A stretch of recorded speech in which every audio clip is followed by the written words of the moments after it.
Sir ऐसे मेरा सवाल है कि गवर्नमेंट ने टैक्स में ये बजट में न्यू इन्वेस्टमेंट 3 लाख से बढ़ा के 20 लाख 25 लाख तक टैक्स किया है।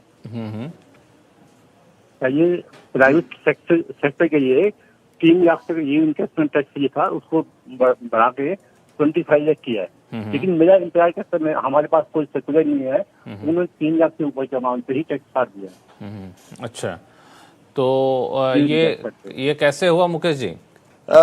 लक्ष्मण जी, मुझे वो ताजमहल का पुराना गाना याद आ गया जो हमें हमारे सीएनबीसी आवाज के माध्यम से वित्त मंत्री जी को सुनाना होगा कि जो वादा किया है वो निभाना पड़ेगा।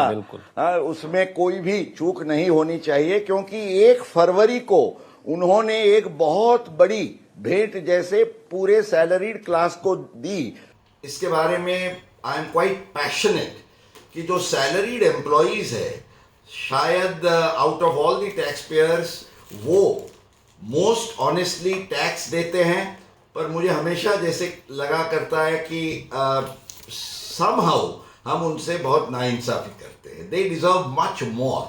और खास तौर से जब एक पूरा एक अपना करियर स्पेंड करने के बाद रिटायरमेंट के टाइम पे you want to enjoy your sweet retirement, तब आपका ये जो लीव एनकैशमेंट है 3 लाख का, उसको 25 लाख। और समझिए ये 25 लाख कोई चैरिटी नहीं की है, सरकार ने एक्चुअली 25 साल इंतजार करवाया हमको, प्राइवेट सेक्टर और नॉन गवर्नमेंट एम्प्लॉइज को।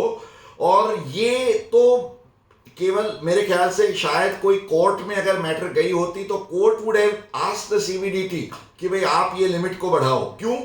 क्योंकि जो गवर्नमेंट एम्प्लॉइज है उनके केस में पहले तो क्या हुआ करता था, जैसे जैसे लिमिट्स बढ़ती थी 96 में, 98 में, 2002 में, ऐसे ऐसे नोटिफिकेशंस आते थे कि गवर्नमेंट की लिमिट बढ़ती है तो प्राइवेट सेक्टर के साथ साथ उसकी भी लिमिट बढ़ती है।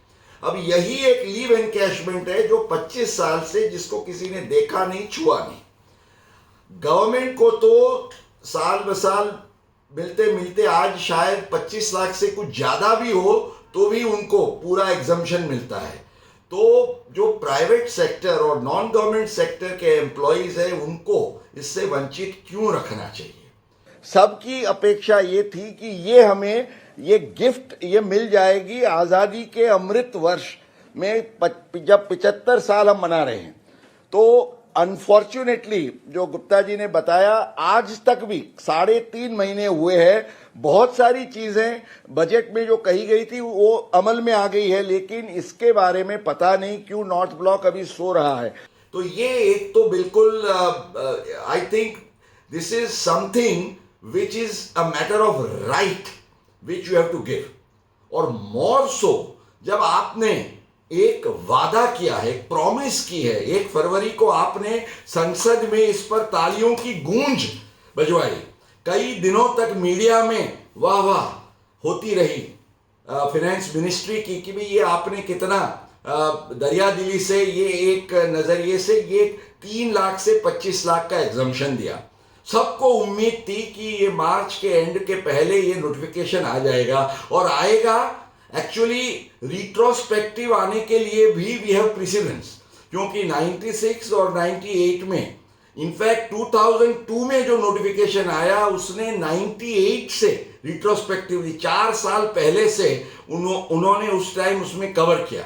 तो एटलीस्ट आपको 1 अप्रैल 22 के बाद रिटायर होने वाले, और जैसे मैंने आगे बताया कि आजादी के अमृत वर्ष में और कुछ तो नहीं लेकिन इतना तो आप जरूर भेंट दे सकते थे, और वो भी एक स्मॉल क्लास, एक साथ इतने करोड़ों एम्प्लॉइज तो होने वाले नहीं है, they will be a few lakhs of them, but उनको 1 साल में फायदा मिले और साल ब साल सबको ये मिलता रहे। मेरे ख्याल से ये बहुत ही आवश्यक है। मैं हमारे दर्शकों को सहे दिल से ये गुजारिश करता हूं कि हमारे ये कार्यक्रम के ये एक छोटी सी जो सेगमेंट की क्लिप है, इसको आप वायरल बनाइए। Finance ministry, CBDT, income tax department, मैं तो कहूंगा पीएमओ तक इसको आप ले जाइए और उनको ये भी याद कराइए कि अगर वादा करो तो निभाया भी करो, वरना वादा करके मुकरना तो दुनिया का दस्तूर है। मैं ज़रूर मानूंगा कि शायद ये हमारे वित्त मंत्री जी की नज़र के बाहर, उनके बहुत व्यस्त कार्यक्रम में ये निकल गया होगा, लेकिन जल्दी से जल्दी मैं ये गुजारिश करूंगा कि before the due date for income tax return, अब सबको रिटर्न भरना शुरू होगा, टैक्स तो कट चुका है, पर आप वो उनको रिफंड देने का भी एक मौका दीजिए। 22-23 में आजादी के अमृत वर्ष से लेके जो भी रिटायर हुए हैं और जो भी जिनको ये लीव एनकैशमेंट मिला है, सबके लिए आप जल्दी से जल्दी एग्जम्पशन का नोटिफिकेशन दिलाएं कि और हमारे दर्शक भी हमारे कार्यक्रम की आवाज को समर्थन दें।